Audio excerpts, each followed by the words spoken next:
देश भर में आज़ादी का महोत्सव हर्षोल्लास के साथ मनाया जा रहा है। हिमाचल प्रदेश में भी अमृत महोत्सव के मौके पर कार्यक्रम का आयोजन किया जा रहा है। इसी कड़ी में आज हिमाचल प्रदेश विश्वविद्यालय के जनजातीय अध्ययन केंद्र की ओर से कार्यक्रम का आयोजन किया गया। इस कार्यक्रम में हिमाचल प्रदेश के मुख्यमंत्री जयराम ठाकुर ने बतौर मुख्य अतिथि शिरकत की। मुख्यमंत्री जयराम ठाकुर ने अपने संबोधन के दौरान जनजातीय क्षेत्र से जुड़े स्वतंत्रता सेनानियों के योगदान को याद किया। मुख्यमंत्री ने कहा कि इतिहास में कई ऐसे स्वतंत्रता सेनानी भी रहे जिनका नाम कभी इतिहास में दर्ज नहीं हुआ। मुख्यमंत्री ने कहा कि हम आसान रास्तों पर ही चले, मुश्किल रास्तों पर चलने की किसी ने जहमत नहीं उठाई।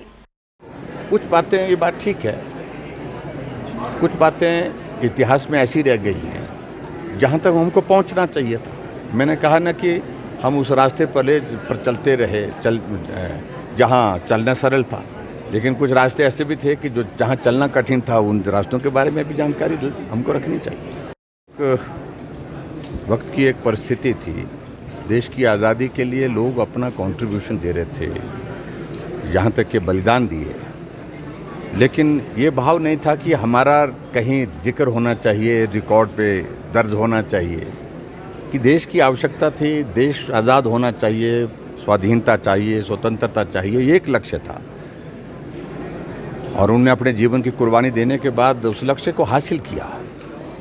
और ख़ास तौर से जो ऐसे लोग थे जो लोगों से मिलते भी कम थे, यानी कि भीड़ में कम होते थे, लेकिन उसके बावजूद दूर दराज के इलाके में, ट्राइबल के इलाके में भी अपना योगदान स्वतंत्रता के लिए दे रहे थे।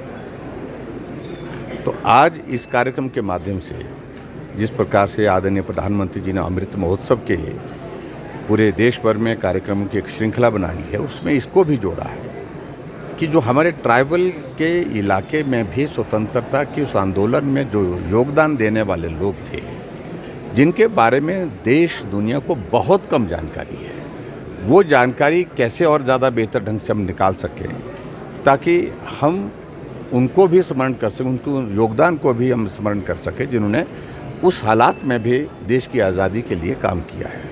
तो उस दृष्टि से ये कार्यक्रम है और मुझे इस बात की खुशी है कि ट्राइबल के बहुत सारे जो लोग उसमें अपना योगदान दिए हैं, उनमें से बहुत सारा जिक्र जो आज की प्रदर्शनी के माध्यम से हम देख सकते हैं कि उसमें उन लोगों ने किस प्रकार से योगदान दिया है और इसको और संकलित करने की आवश्यकता है। हिमाचल प्रदेश में भी उस दृष्टि से हम प्रयत्न करेंगे कि इस तरह का इतिहास जहाँ जहाँ से हमको हासिल होता है उसको संकलित करके उसको इतिहास में कैसे आने वाले समय में रिकॉर्ड पे लाया जाए। मुख्यमंत्री जयराम ठाकुर ने पत्रकारों की ओर से पूछे गए छात्र संघ चुनाव बहाल करने की मांग को लेकर भी जवाब दिया। उन्होंने कहा कि हिमाचल प्रदेश सरकार छात्र संघ चुनाव को बहाल करने के लिए गंभीरता से विचार कर रहे हैं। के चैनल के लिए शिमला से पुष्पेंद्र कुमार की रिपोर्ट।